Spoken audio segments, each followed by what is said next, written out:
오늘은 교회의 정도라는 말씀으로 개인의 신앙과 또 개인의 신앙의 삶과 그리스도의 몸된 교회가 어떤 가치, 어떤 방향을 가지고 형성되어야 할지, 어떻게 한 걸음씩 내디뎌서 나아가야 할지를 함께 나누어 보고자 합니다. 바라는 것은요, 말씀을 들으면서 우리 각자에게 주시는 하나님의 은혜, 그리고 그 은혜 가운데 용기를 얻어서 여러분의 삶 속에서 큰 도전으로 이어져 가기를 그리스도의 이름으로 축복합니다. 제가 개척 후에 가장 많이 말하고 여러분이 가장 많이 들었던 말이 하나 있어요. 뭘까요? 이렇게 얘기하면 나올 줄 알았는데, 하나님께서는 앞서 일하신다. 우리는 그 일에 믿음으로 동참하는 삶을 살아야 한다. 이게 개척부터 지금까지 말만 좀 바꿨을 뿐이지 계속해서 같은 얘기를 하고 있습니다. 하나님께서는 분명한 뜻이 있죠. 뜻이 있기 때문에 일을 하고 계세요. 근데 심지어 앞서 일하고 계신다는 거예요. 그러면 하나님의 뜻, 어찌 보면 인간에게 얘기하는 거지만 사명, 하나님의 사명이라고 우리가 얘기해 본다 그러면 하나님의 뜻, 사명이 도대체 뭐길래 앞서 일하시는 걸까요? 하나님께서는요, 화해의 사명을 위해서 일하고 계심을 믿습니다. 하나님과 깨어진 관계를 회복하고자 하는 그 화해, 그걸 위해서 하나님께서 일하고 계시고요. 더 나아가서 사람과 사람 사이의 관계도 회복시키시기 위해서 하나님께서는 지금 앞서 일하고 계신다는 거예요. 하나님의 앞서 일하심을 우리는 충분히 머리로 이해하고 있어요. 그 일에 동참하고 싶어 합니다. 하지만 이것이 정말 생각처럼 쉽지 않다라는 것을 우리는 삶에서 또 나눔에서 여러 가지 모양 모습으로 알고 깨닫고 있죠. 원하는 것은요, 하나님의 뜻이라 생각하는 모든 일에 열매가 맺어졌으면 좋겠고, 막 폭발적인 은혜가 막 넘쳐 흘러서 무언가 막 큰 일들이 일어났으면 좋겠는데, 사실 그렇지 않을 때가 더 많다라는 거예요.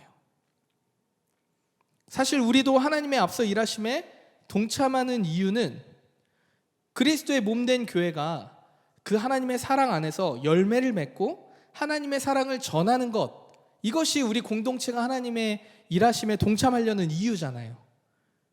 그리고 이것을 좀 더 푼다 그러면 하나님께서 그리스도 예수를 통해서 이 땅의 모든 것이 화해되었던 것처럼 우리도 회복되어지고 그 화해의 사명에 동참하고자 하는 것이 우리 교회가 가려는 방향이잖아요. 아니요, 한국에 세워진, 아니요, 전 세계에 세워진 모든 교회의 사명이잖아요.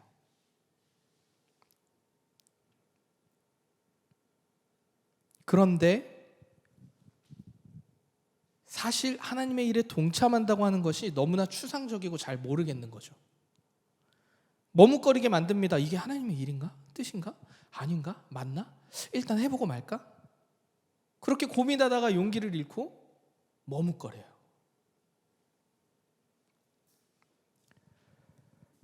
정말 하나님의 앞서 일하심을 보고 동참하고 그 동참하는 삶 속에서 기쁨과 안식의 삶을 살기 위해서는요, 반드시 하나님의 화해의 사명이 어떻게 이루어가고 있는지 우리는 생각해 볼 필요가 있다라는 거예요. 동참하는 것에 포커스가 아니고요, 하나님이 하나님의 일을 어떻게 하고 계시는지를 알아야 한다는 거죠.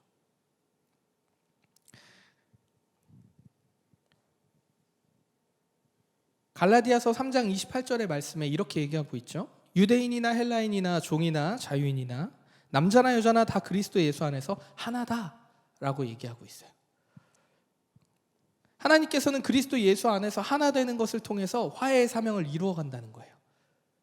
하나됨이라는 것이 화해의 사명의 포커스라는 거예요. 하나님과 화해, 서로가 화해.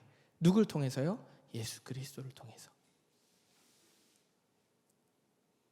너무나 쉽죠? 근데 종이나 자유인이나 헬라인이나 유대인이나 남이나 여나 상관없이 하나 되어야 된대요. 한 마음 한 뜻으로 하나 되어야 된대요. 이거 우리가 잘 알지만 너무 어렵다라는 것도 알지 않아요? 여러분 삶을 한번 돌아보십시오. 정말 하나다, 우린 하나야 라고 깨닫는 것이, 그런 일들이 몇 번이나 있으세요? 가족 안에서도 하나다 라고 느낄 때가 많지 않아요. 그만큼 그리스도 안에 하나 된다는 것이 얼마나 어렵고 힘든 일인지 우리가 삶을 통해 경험했다는 거죠. 그런데 분명 성경은요, 우리는 그리스도의 몸된 지체라고 얘기해요. 서로의 신체가 일부처럼 연결되어 있다는 거예요.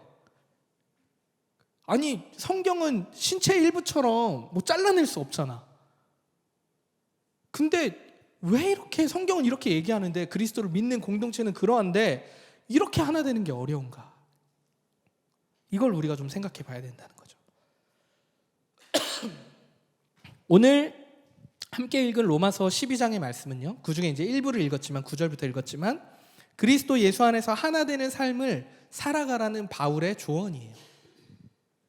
사도행전 2장 10절에 보면요, 로마 교회를 세운 사람들의 대부분이 누구였냐면, 처음에 로마 교회가 세워질 때는요, 그리스도인들이었어요. 그러니까 유대 그리스도인들, 그러니까 유대인들이 세운 거죠, 로마의 교회를. 그런데 글라우디오 황제라고 이제 로마에서 유대인들은 떠나라라고 칙령을 내려요. 그래서 로마에 살고 있던 유대인들이 어떻게 돼요? 다 추방을 당합니다. 그래서 우리가 잘 알고 있는 브리스길라와 아굴라 같은 사람도 이때 같이 추방을 당한 거예요. 그러다 바울을 만나서 같이 천막 짓고 바울에게 가르침을 받죠. 이게 사도행전 말씀에 있는 말씀이에요. 이때 같이 추방된 거예요. 그래서 지금 로마 땅에는 어떤 교회가 존재하긴 하는데, 유대 그리스도인들이 있어요, 없어요? 없어요. 교회를 세운 유대 그리스도인들은 없어요. 그럼 누구예요, 소수가? 로마인인데 예수를 믿은 사람들의 소수만 로마 교회를 유지하고 있는 거예요. 그렇게 시간이 흘렀습니다. 글라우디오 황제가 죽었어요. 그러니까 이 내려졌던 칙령이 어떻게 돼요? 이제 거두어졌습니다. 그래서 이제 많은 유대인들이 다시 로마로 돌아올 수 있게 됐어요. 근데 이제 딱 시간이 흘러서 로마로 딱 돌아와 보니 교회가 좀 달라진 거예요. 어떻게 달라졌냐? 보니까 로마 교회에 이제는 대부분의 성도들이 이방인이에요. 로마인 그리스도인들로 가득 찬 거예요. 초기 교회의 그 중심이었던 유대 그리스도인들은 이제는 그 교회 안에서 마치 소수가 된 느낌의 교회가 된 겁니다. 이제는 로마 그리스도인들 소수의 인원이 아니라 그들이 쉽게 얘기하면 기득권 세력이 된 거예요. 교회 안에. 이제는 교회 안에서의 지도적 위치와 신학적 분위기를 누가 형성해 가고 있다라는 거예요. 로마인 그리스도인들이 형성해 가고 있었다라는 거예요. 그러니까 유대 그리스도인들과 로마 그리스도인들이 잘 맞겠어요? 문화가? 안 맞겠죠. 그러니까 다툼도 있고 신학적인 문제들도 있고 서로 하나 되기가 너무 어려운 거예요. 바울은 이런 상황을 잘 알고 있었기 때문에 로마 교회의 내분을 치료하기 위해서 더욱더 그리스도 안에 하나됨에 대해서 얘기하고 있는 거예요. 이런 배경에서 볼 때는요, 오늘 읽은 10절 말씀이 참 새롭게 다가옵니다. 형제를 사랑하여 서로 우애하고 존경하기를 서로 먼저 하라는 말씀. 이 말씀이 우리가 알고 있는 것처럼 존중해야죠, 이 정도의 가벼운 그냥 마치 인격적인 우리의 성품 이 정도의 수준이 아니고요. 당시 로마 그리스도인들에게는요, 기본적으로 형성된 그 가치가 있었어요. 뭐냐면 특별히 군인 같은 경우는 가이사 황제 말고는 더 명예를 높이는 것에, 존중하는 것에 그렇게 하지 않겠다라는 맹세들을 하거든요, 로마 군인들이. 그러다 보니까 어떻게 돼요? 이들이 기본적으로 존중하는 문화가 있어요, 없어요? 없어요. 근데 더군다나 가난한 유대 그리스도인들에게 서로 형제가 우애해서 존중하라라는 말은 이 로마 그리스도인들에게는 되게 부담스러운 말인 거예요. 뭐야? 내가 어떻게 저 사람을 존중하지? 저렇게 가난한데? 쟤네 우리가 추방하라 그러면 추방되고, 물론 그리스도의 사랑을 알고 있지만 그 문화가 쉽게 바뀌진 않잖아요. 그러니까 이 안에 얼마나 많은 분열과 말할 수 없는 고통들이 있었다라는 것을 우리가 알 수 있다라는 거죠. 여러분, 수천 년 전 로마의 교회도, 로마에 이제 새롭게 세워진 교회들도 이렇게 하나 되는 것이 어렵다라는 것이 내심 속으로는 사실 좀 안도감이 있어요. 책임 회피같이 느껴지긴 하지만 인간의 연약함은 정말 모두 똑같구나. 이렇게 시간이 흘러도 그래서 내가 이렇게 하나 되지 못하고 부족한 것도 그럴 수 있겠구나 라는 생각이 든다라는 거예요. 그런데 한편으로는요, 안타깝기도 해요. 그리스도의 사랑 안에서 하나 되어서 하나님 주시는 기쁨과 평안을 온전히 누렸으면 하는데, 그 오랜 시간 동안 현대 사회에서도 여전히 뭐가 있어요? 분열과 다툼이 있다라는 게 안도감도 있지만 한편으로는 씁쓸하기도 하고 안타까움도 있는 거죠. 왜 도대체 이렇게 하나 되는 게 어려울까? 바라는 것은요, 오늘 이곳에서 함께 말씀을 나누는 우리 성도님들과 또 하나님의 자녀들이 분열이 아닌 화해의 사명을 위해 살아가는 우리 모두가 되기를 간절히 소망합니다. 화해하는 것 참 어렵습니다. 너무 많이 어렵습니다. 그런데 이것이 여러 가지 이유가 있을 거예요. 네. 화해하는 것이 참 어렵다라는 그 이유에 대해서는 여러 가지 이유가 있을 거예요. 근데 몇 가지 이유를 좀 우리가 살펴봤으면 좋겠어요. 제일 첫 번째는요, 화해 사명에 동참하는 거, 하나 되는 게 어려운 첫 번째 이유는 개인주의와 이 빠르게 변화하는 시대에 대응과 적응하는 삶에 우리가 너무 익숙하기 때문이에요. 화해의 사명자로 살 수 있는 시간의 여력이 없어요. 우리에게 여유라는 게 존재하지 않습니다. 많은 사람들이 얘기하잖아요. 스토리가 중요하다고. 브랜드를 할 때도 뭘 할 때도 스토리, 그 사람의 인생도 스토리. 이야기가 재밌어야 되는 거예요. 이야기에 감동이 있어야 되는 겁니다. 스토리가 참 중요하잖아요. 물론 이 이야기라는 것이요, 많은 사람에게 감동을 주는 것, 상징적 의미에서 도전을 일으키는 것은 분명히 있어요. 그런 좋은 측면도 있지만 사실 이 스토리를 접하는 대다수의 사람들은요, 이 스토리처럼 되어야 한다라는 압박감으로 살게 되죠. 스토리를 모두가 획일적으로 쫓고 있는 거예요.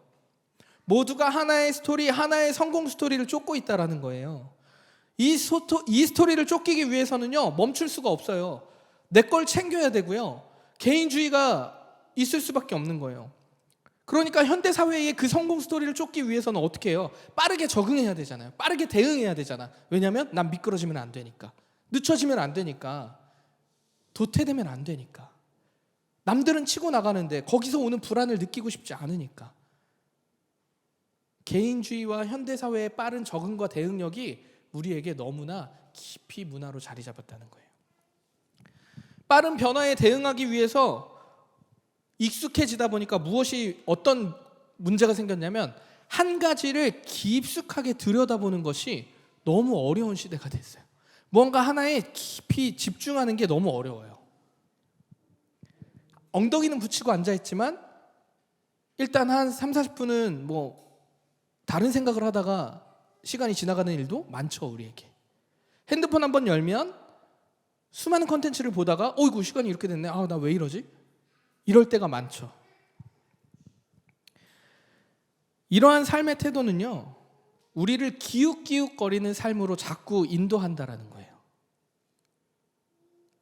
빨리 대응해야 되니까 이게 맞나? 하고 여기에 가서 기웃거려 봤는데 요 대응이 아닌 것 같아 하면 깊숙이 경험해 보기보다는 바로 더 빠른 거, 더 좋은 거, 더 빠르게 내가 대응하고 잘할 수 있는 것으로 금세 갈아치운다는 거예요.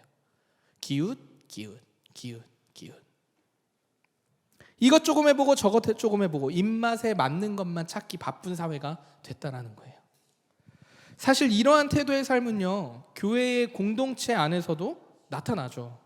갈등이 생기면요, 도망치듯 교회를 나가는 경우가 사실 큰 교회는 좀 있죠. 그래서 의견이 다른 사람들을 이렇게 만나게 되면 교회 안에, 그러면 공격하는 일이 그렇게 많지는 않지만 공격을 하는 일도 있고요. 또는 설득하고자 어떻게든 내 의견을 관철시키고자 애쓰는 일들도 공동체 안에 있다라는 거예요. 사실 우리가 설득하거나 공격하거나 또는 도망치듯 그 자리로 회피하는 것, 이거는 우리 교회가 건강하게 성장해야 될 방향성과는 거리가 먼 이야기죠. 그러면 교회가, 믿음의 공동체가 추구해야 할 방향은 무엇이냐는 거죠. 문제를 함께 해결하는 방법을 훈련하는 것이 믿음의 공동체라는 거예요. 사회에서는 훈련할 수가 없어요. 이윤을 창출하는 것이 가장 큰 목적인 회사에서 효율을 추구하는 것이 마땅하죠. 거기서 인격적으로 내가 당신을 고려하고 상황을 다 배려하면서 할 수 있겠어요? 거기는 훈련할 장소가 될 수가 없어요. 훈련된 사람이 그곳에서 살아내는 거죠. 그럼 어디서 훈련을 해요? 믿음의 공동체 안에서, 그리스도 안에서 하나됨으로써 서로 그 훈련을 할 수 있다는 겁니다. 이것이 개인으로서 교회로서도 하나님의 화해의 사명에 동참하는 가장 첫 걸음이라는 거예요. 근데 너무 어렵고 힘이 들죠. 머리로는 알겠는데 공동체 안에서 내가 이 이야기를 하면 어떻게 생각할까? 이 이야기를 하면 나는 그런 의도가 아닌데 저 사람이 상처를 받지는 않을까? 등등, 이런 여러 가지 생각들이 우리 공동체 안에서도 여전히 우리의 신앙 안에서도 자리 잡고 있다는 거예요. 어떻게 하면 교회가 교회답게 하나님이 기뻐하시는 교회, 그리스도인의 삶, 교회의 정도의 길을 걸어갈 수 있을까요? 이게 중요한 포커스죠. 가장 먼저 해야 할 것이 있다고 한다면요, 내가 지금 어디 서 있는지 잘 파악해야 합니다. 이것은 나의 마음, 나의 생각을 돌아보는 수준 아니에요. 제가 그동안은 그렇게 얘기 드렸지만 내 마음만, 나의 생각만 멈춰서서 돌아보는 것, 이것만을 얘기하는 게 아니고요. 내가 서 있는 곳을 파악하라는 것은 나의 마음, 생각뿐 아니라 내가 거하고 있는 모든 물질 세계 안에서의 나의 존재의 위치, 공간, 상황들을 다 파악해 봐야 된다는 거예요. 분별해야 합니다. 조금 더 쉽게 얘기해 볼까요? 나의 집이 있는 곳, 나의 회사가 있는 곳, 나의 교회가 있는 곳, 내가 살아가고 있는 모든 공간과 그 공간에서 함께 살아가는 사람들이 누구인지 파악해야 된다는 거예요. 우리가 개인주의와 빠른 대응과 적응이라는 문화에 형성되어 왔잖아요. 어려서부터 천천히 알던 모르던 그 문화에 형성되어 왔어요. 근데 문화는 형성되는 거잖아요. 잠깐 스위치 켜듯이 야 바꿔 틱 하면 띡 바뀌고 띡 바뀌고 이렇게가 되지 않아요. 문화는 형성이에요. 가치관은 형성되는 거예요. 그렇다면 내가 살아가고 있는 그곳의 문화가 어떠한지, 그곳의 사람들은 어떠한 사람들인지 파악해야 된다는 거예요. 공동체, 교회는 교회 안에서 그 문화를 읽어야 되는 거고요. 내가 있는 곳곳마다, 이것을 뭐라고 얘기하냐면 컨텍스트 읽기라고 하죠. 사실 솔직히 더 솔직하게 우리가 얘기하면 내가 있는 곳이 마음에 들지 않거나 거쳐가는 곳이라고 생각할 수도 있어요. 직장도 마찬가지죠. 나 여기 어쩔 수 없이 내가 지금 여기 다니는데 한 2, 3년 후에 여기서 실적 쌓아서 나 점프업 할 거야. 여기는 거쳐가는 곳이야. 적당히 관계 맺고 적당히 일은 치르지 않고. 뭐 직장만 그런가요? 집도 마찬가지죠. 내가 이런 지역에서 내가 거주하고 있는데 적당히 내가 이 정도 되면 조금 더 환경이 더 좋은 곳, 이런 곳으로 내가 갈 거야. 거쳐가는 곳이야. 교회는 어떠합니까? 저희가 이번에 교회 장소를 구해보면 알겠지만 우리도 그런 마음이 있잖아요. 거쳐가는 곳. 그래서 그렇게 내가 있는 곳을 애써서 고민하고 생각하고 알아보고 관심 갖고 호기심을 가지려 하지 않습니다. 그런데 오늘 로마서도 말씀하지만 화해의 사명에 동참하는 삶, 하나 되는 삶을 살기 위해서는 우리가 속해진 모든 곳에서 하나님의 사랑의 문화를 세워가는 것에 힘쓰는 게 화해의 사명에 동참하는 가장 첫걸음이라는 거예요. 조금 더 쉽게 말하면 하나님의 사랑을 아는 우리가 이 깊은 감사와 기쁨을, 이걸 예배라고 하죠. 이 예배를 우리가 속해진 곳에서 다양한 모양의 형태로 예배의 삶을 흘려보낼 사명이 누구에게 있다라는 거예요? 우리에게 있다라는 거예요. 저는 지난주 예배 후에 이제 말씀 후에 은혜를 나누잖아요, 우리가. 근데 그때 몇몇 성도들의 나눔이 기억에 남아요. 이런 얘기를 했었어요. 지금 드리고 있는 이 예배 공간, 여기 스튜디오를 이제는 빌려 쓰는 것이 아니라 우리의 공간이 된다고 생각하니까 좀 새롭게 보인다라는 나눔을 지난주에 해주셨죠. 근데 제가 이 말이 왜 깊이 와닿았겠어요? 담임 목사인 저에게도 깊은 곳에 그런 마음이 있었다라는 거죠. 이번에 제가 이 예배 장소를 놓고 기도하면서 하나님께서는 제가 서 있는 곳, 제가 어디에 서 있는지 돌아보게 하셨습니다. 계속 말씀드리지만 상황이 돼서 강남에 정착하게 된 거지, 강남이 우리에게 잘 맞아서 강남에 사는 사람이 유일하게 한 명 있는데 네, 우리가 이곳에 교회를 세우려고 했던 것은 아니었죠. 상황이 흘러서 이곳에 정착하게 된 거죠. 근데 이 정착해서 지금 이제 2년이 되어가는 이 시점에 이곳이 어떤 곳인지, 이곳에서 하나님의 무슨 일을 하고 계신지 사실 머리로는 알고 있지만 정말 깊이 있게 막 생각해보고 달려들려고 해보지는 않았어요. 분명 개척할 때 우리 이 첫 예배 기억하세요? 우와, 이런 공간이 있구나, 이런 공간이 우리에게 마련됐구나, 얼마나 감사함으로 예배를 시작했습니까? 그래서 그때는 하나님이 도대체 이 공간을 통해 어떤 일을 펼치게 될지 막 기대와 설레임이 있었어요. 근데 시간이 흐를수록 어떤 마음이 자꾸 드냐면 눈에 자꾸 안 보인 안 좋은 것만 보게 되는 거예요. 이거 별론데, 이거 좀 별론데, 여기 좀 이건 별론데, 여기 사람이 좀 별론데, 아닌데. 그런데 하나님께서 제 마음을 아셨는지 하나님께서 제 마음을 새롭게 하셨어요. 걱정과 근심과 불안으로 자꾸 받아들였던 그 부정적 환경들이 이제는 우리가 사랑하고 섬겨야 될 환경으로 보이기 시작한 거죠. 생각해 보니까요, 이게 이번에 그 예배 장소를 구하면서 시작된 게 아니더라고요.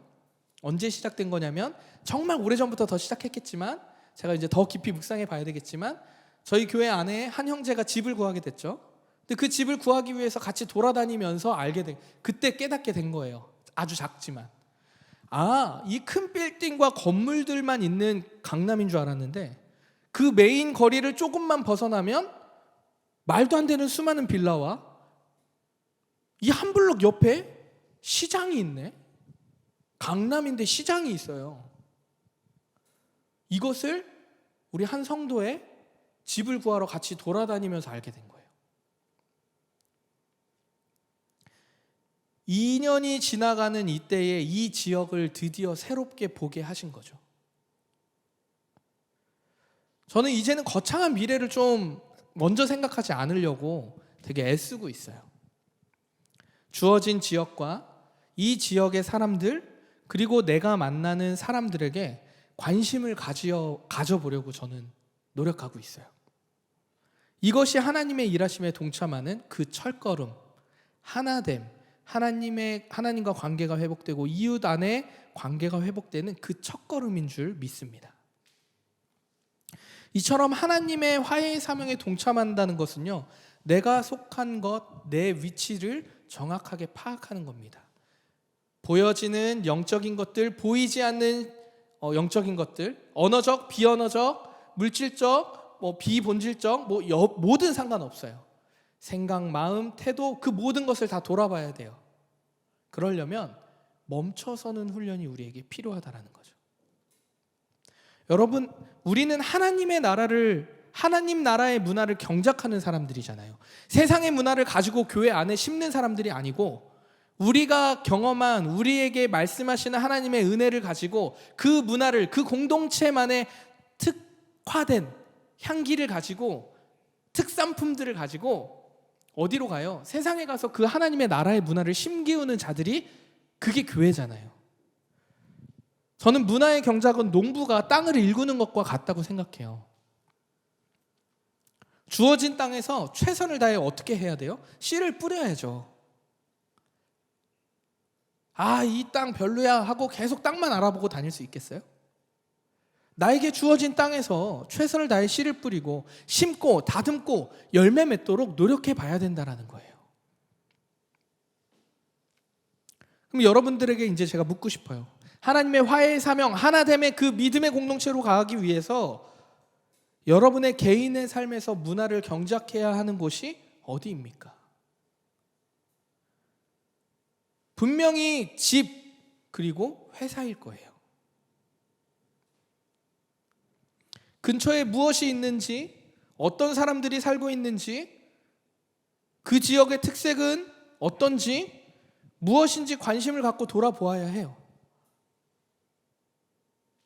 저는 아내랑 지금은 이제 거의 진짜 저희 동네를 빠삭하게 알고 있어서 잘 안 돌아다니기는 하는데, 진짜 한 지역을 가면요, 차를 놓고 그 지역을 걸어 다녀요.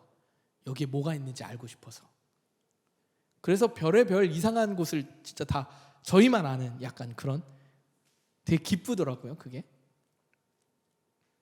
각자가 가진 은사의 씨를 내가 속한 지역을 돌아다녀 보면서 그곳을 알아가는 거죠. 거기서 씨를 뿌리고 심기우고 그곳을 섬기는 것입니다. 더 나아가서 우리가 공동체로 부르심을 받았잖아요. 그래서 우리가 이 교회에 있는 이 지역과 이곳에서 함께 머물고 있는 사람들에게 관심을 가져야 한다는 거죠. 호기심을 가져야 해요. 질문해야 돼요. 그리고 물어봐야 돼요. 그리고 들어야 돼요. 그리고 다시 또 돌아보는 겁니다. 그리고 내가 할 수 있는 게 뭐지? 사랑하는 성도 여러분, 제가 정말 믿음으로 선포하고 싶은 것은요, 교회는요, 지금도 여전히 치유하시고 회복시키시는 하나님의 사랑을 흘려보내는 그 통로가 될 수 있습니다. 세상이 무엇하라고 얘기하더라도 믿음의 공동체를 통해서, 하나님의 백성들을 통해서 반드시 회복시키시고 치유하시는 그 하나님의 통로가 우리가 될 것이라고요. 우리를 통해 그렇게 하나님이 일하신다고요. 믿으십니까? 아멘. 우리를 통해서 우리가 모인 바로 이곳에 거하는 사람들과 여러분이 살아가는 또 다른 그 지역에서 우리가 통로의 역할을 해야 된다는 거예요. 우리는 얼마나 좋아요. 모두가 강남에 살지 않아요. 다 흩어져 있어. 얼마나 다양한 문화를 담을 수 있어요. 사실 강남이라는 지역은 다양한 문화가 모인 곳이죠. 그래서 문화가 시작되는 곳이잖아요. 유행이 시작되잖아. 홍대, 강남 시작되면 다 퍼지잖아요.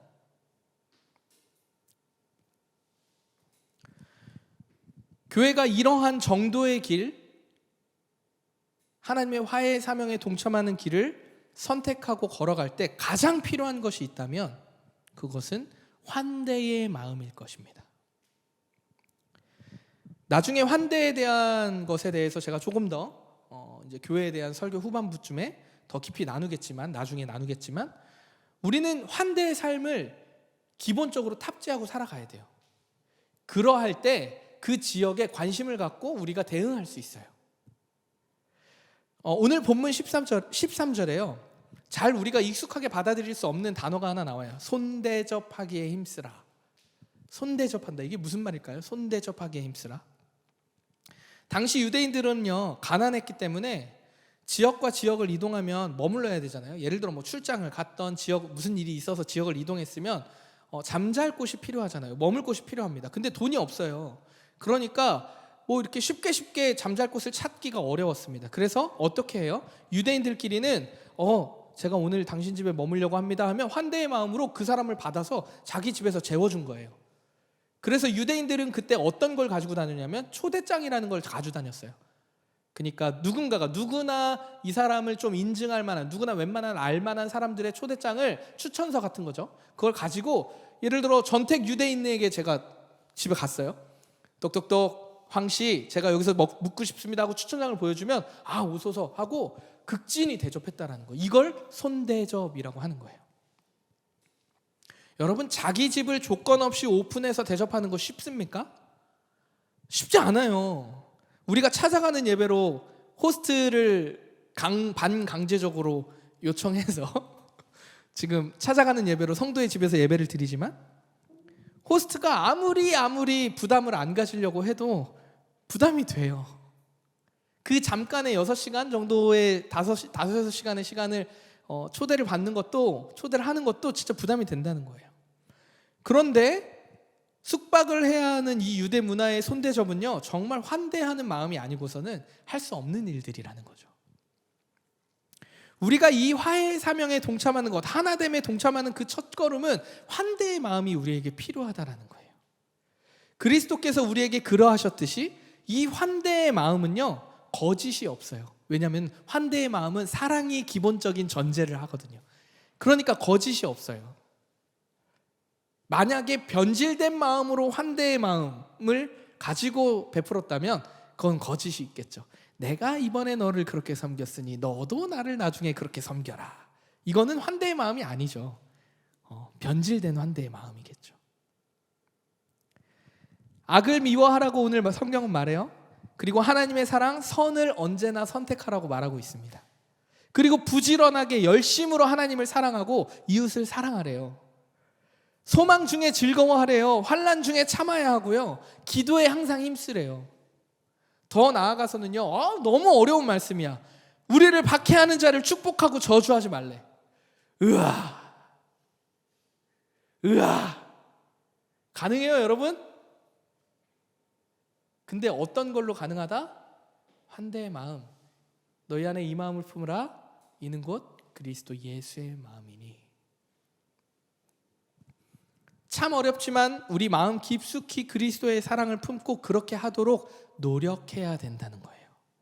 즐거워하는 자들과 어떻게 하래요? 함께 기뻐하래요. 다음엔 내가 더 좋은 걸로 너를 대접할 거야. 이게 아니라 진짜 즐거워하는 거예요. 야, 너 명품백 들었지? 오우, 야, 멋지다. 다음엔 내가 더 비싼 거 가지고 너한테 보여줄게. 이게 아니라 우는 자와 어떻게 하래요? 같이 가서 울어주래요.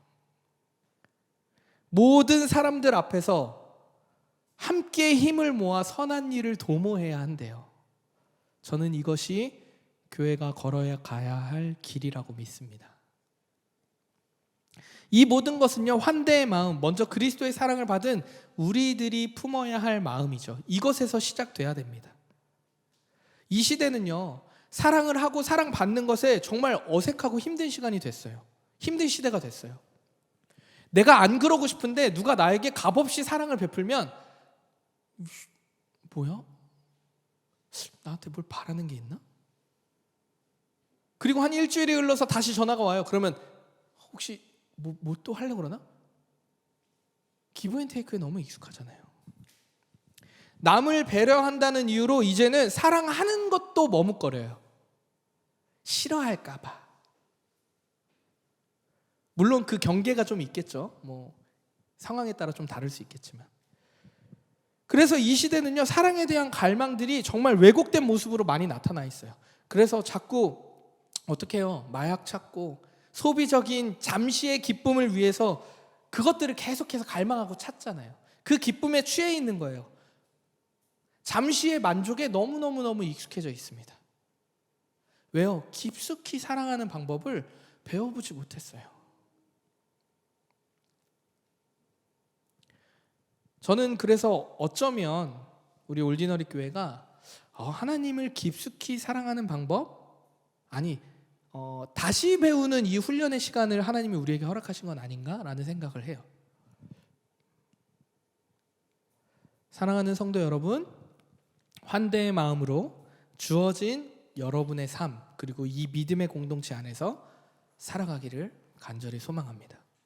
여러분, 작지만 환대의 마음으로 감동을 주는 사람, 그런 교회가 되기를 원합니다. 그 시작은요, 내가 서 있는 곳이 어디인지 멈춰서서 생각하는 그 순간부터 시작되는 거예요. 무언가 먼저 하려고 하지 마십시오. 내가 서 있는 공간에 감사와 기쁨, 그리고 그 고통 가운데 하나님이 어떻게 일하시는지 먼저 보십시오. 들으십시오. 그리고 이제 좀 준비됐다 싶으면 내가 사는 곳이 어떠한 곳이었지? 내 윗집에 누가 살지? 옆집에 누가 살지? 아랫집에 누가 살지? 이 마트, 내 집 앞에 있는 저 마트 주인은 언제부터 여기 있었지? 이 근처 이 빌라, 이 아파트는 어떤 사람들이 살고 있지? 이 지역에서 나는 어떻게 살아가고 있지? 저 사람들이 나를 볼 때 어떤 모습으로 볼까? 이런 궁금증과 호기심을 가지고 잠잠하게 물어봐야 돼요. 돌아보아야 합니다. 그럴 때 우리의 감동은 우리가 할 수 있는 일대로 시작되는 줄 믿습니다. 그럼 말씀을 좀 정리할게요. 한 좀 예를 좀 들고 싶은데 어제 있었던 일이에요. 어제 정말 따끈따끈하게. 여러분 지금 밑에 잠깐 보실래요? 호리존 엄청 더럽죠. 바닥이 장난 아니죠. 막 이렇게 뭔가 막 있는 게. 이거는 한 팀이 2시간 만에 만들어 놓은 작품입니다. 예. 사용하신 분이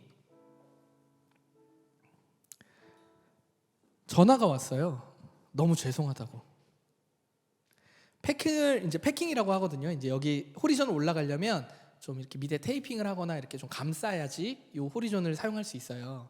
근데 그게 이제 저희가 안내를 드리는데 패킹을 한다고 했는데 이분들이 이제 힐을 신고 힐에다 패킹을 하신 거예요. 근데 원래 힐은 여기 나무 바닥이라 저희가 잘 안 봤거든요. 왜냐면 이렇게 패일 수 있어서. 근데 이제 모르셨던 것 같아요. 그래서 꼼꼼히 이제 안 읽으셔서 그래서 패킹을 한다 했는데 너무 더러워졌다는 거예요. 그래서 혹시 변상이 필요하면 변상을 하겠다고 이제 전화를 주셨어요. 근데 저희는 사실 그 전화를 받았을 때 이게 어느 정도 더러워진지 몰라서 상태를 보고 말씀드리겠다 하고 사실 속으로는 뭐 크게 더럽지 않으면 그냥 넘어가지 뭐. 왜냐면 이렇게 전화를 주시는 분이 거의 없어요. 그냥 나몰라라 하시는 분들이 많지 전화를 주시는 분이 별로 없거든요. 그래서 이제 그런 마음을 가지고 있었어요. 근데 어제 예배를 세팅하려고 딱 왔는데 생각보다 너무 심각한 거예요, 이게. 그래서 아내랑 고민하다가 다시 연락드려서 저희가 페인트 비용만 좀 받겠습니다라고 말씀드렸어요. 근데 이분의 태도가요 너무 좋은 거예요. 너무 죄송하다고. 대관은 하셨냐고. 저희 때문에 혹시 대관은 못 하신 거 아니냐고. 거듭 너무너무 죄송하다고. 그 태도에 좀 감동이 되더라고요. 근데 이 태도의 사람을 만나기 전에 어떤 일이 있었냐면 그 전에 있었던 한 달 정도 된 일인데요. 연습실을 예약했어요. 금액이 달라요. 연습실을 예약했는데 호리존을 사용하더라고요. 가격이 2배 이상 차이 나는데. 근데 사용할 수 있잖아. 그냥 그럴 수 있다고 생각해요. 사실 저희는 막 그렇게 깐깐하게 안 해서. 근데 그 호리존을 사용하셨어야 말씀드렸더니 너무 당당하게 30분밖에 안 썼는데요. 근데 내가 벌써 1시간 내내 썼거든요. CCTV 다 있는데 너무 당당하게. 그래서 다 끝났어요. 그리고 이제 나갔어. 그래서 전화를 드렸죠. 그래서 저희가 이제 추가 금액을 요청드립니다. 이랬더니 제가 갑자기 일정이 있어서 다시 연락드릴게요 하고 전화를 끊더니 연락이 안 와요. 그리고 한 일주일을 실랑이를 했나요? 실랑이도 아니에요. 그냥 전화를 몇 번 했어요. 근데 안 받더라고. 이제 문자도 없고 답도 없고. 근데 그런 분을 만났다가 이런 일을 겪었는데 너무 죄송하다고 만나니까 너무 극과 극인 거예요, 마음이. 그래서 아내랑 얘기하다가 진짜 그냥 해드리고 싶은데 그건 또 아닌 것 같고.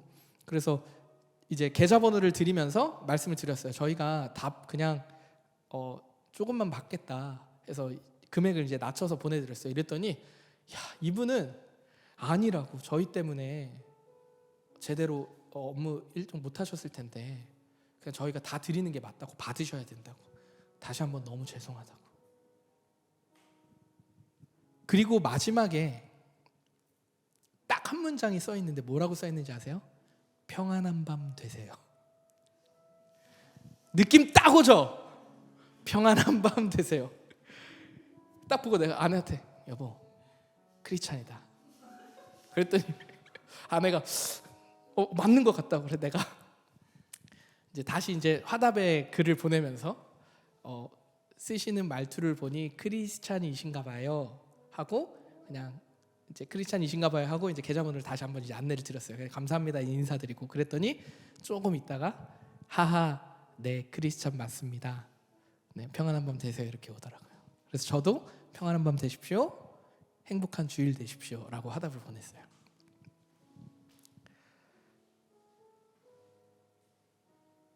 여러분 환대의 마음은 거창한 게 아니죠. 저는 태도에서부터 시작된다고 생각해요. 교회는 여전히 소망이 될 수 있어요. 아무도 모르겠죠. 그리스도인들만 알걸요. 평안한 밤 되세요. 우리만 캐치할 수 있는 언어잖아. 근데 감동이 되잖아요. 얼마나 불편한 일이에요. 이런 거 다 연락해가지고 CCTV 가리고 옳고 그름 따지고 너무 어려운 일이잖아요. 근데 너무 걱정이 안 돼. 그래서 저희가 뭐라 그랬냐면, 저희가 여기 10월에 리모델링을 합니다. 리모델링 후에 꼭 연락 주시라고 저희가 서비스 드리겠다고. 1시간이든 2시간 드릴 테니까 연락 달라고 그랬더니 감사합니다 이렇게 인사하더라고요. 뭐 할지 안 할지 모르죠. 여러분, 교회는 여전히 세상의 소망이 될 수 있습니다. 큰 거 말고요, 성공 스토리 거대한 거 아니어도 우리는 충분히 세상 속에서 감동을 주는 사람으로 살 수 있어요. 내가 만나는 사람 작은 대화 속에서도 하나님의 사랑을 가진 감동의 태도로 세상을 감동시킬 수 있어요. 저는 우리 믿음의 공동체가요, 이 세상 속에서 아주 작더라도 감동의 물결을 만들어내는 공동체가 됐으면 좋겠어요. 우리 때문에 파도가 일지 않아도 좋아요. 근데 우리 때문에 잔잔하게 진짜 속이 잔잔한 감동들이 많은 것 같아, 이런 얘기가 우리를 통해서, 근데 이게 보여지기 위한 게 아니고 우리 정말 그리스도의 사랑 안에 환대의 마음으로 살아냈으면 좋겠어요. 우리 믿음의 올디너리 교회와 또 여러분의 각자의 삶 가운데, 삶의 현장에서 감동을 흘려보내는 그런 아름다운 믿음의 공동체 되기를 예수 그리스도의 이름으로 축원합니다.